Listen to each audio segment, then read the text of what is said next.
waras lugod sa indoning kagurangan, asin an marahin na pagkabuhay, asin pakatapos nindalisay na paglingkod sa sayang kahadean digdi sa daga, darahon niya kamo sa kahadean na dayang katapusan sa langit.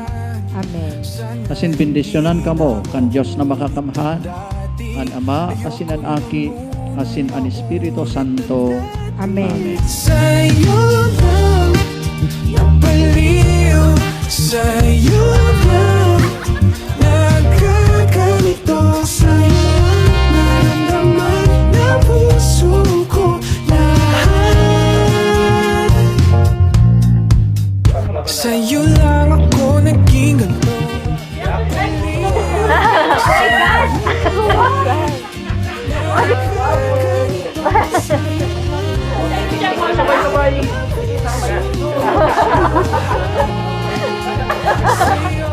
Ten.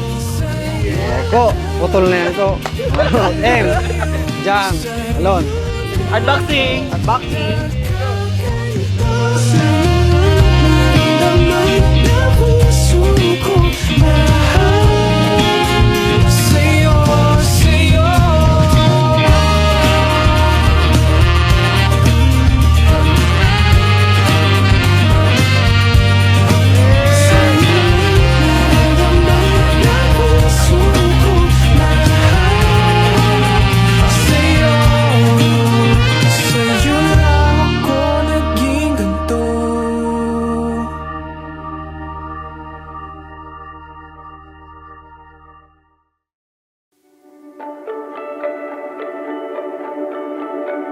Paikot-ikot lang mula nung mailang gawa ng iyong tingin at ngiti.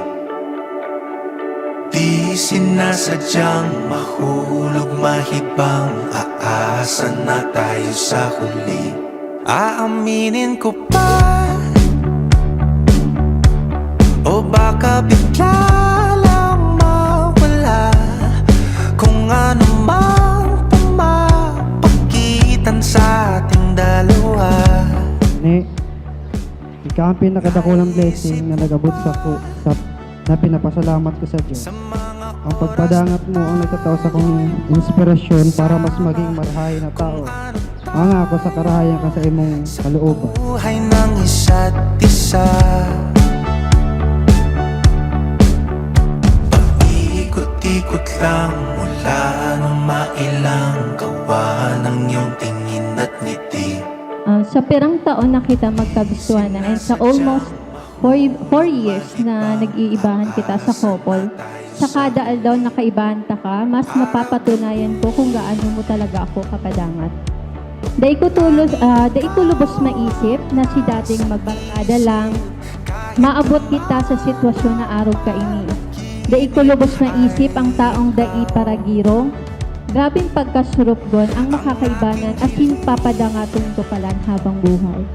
Tumanda nang ikaw lang ang kapiling, habang buhay ay pipiliin ko. Salamat sa gabos na pagpadangat at sa pag-intindi. Sa mayong sawang pagsuporta, ika ang sakong kapareha, best friend, kamaritisan, ika ang nagtaong liwanag sa sakong buhay. I love you more than words can I say. Love you. Pero sa dami ng tao sa mundong ito, tinawan niya ako rin ng taong arog mo. Dahil ako nag-wish or nag-pray for anyone in particular, but God lead me to you. Pero sabi nga ni Baga, pag-abot kay God, mayong imposible.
Mark Anthony, you may now kiss your bride. Aasan na tayo sa huli.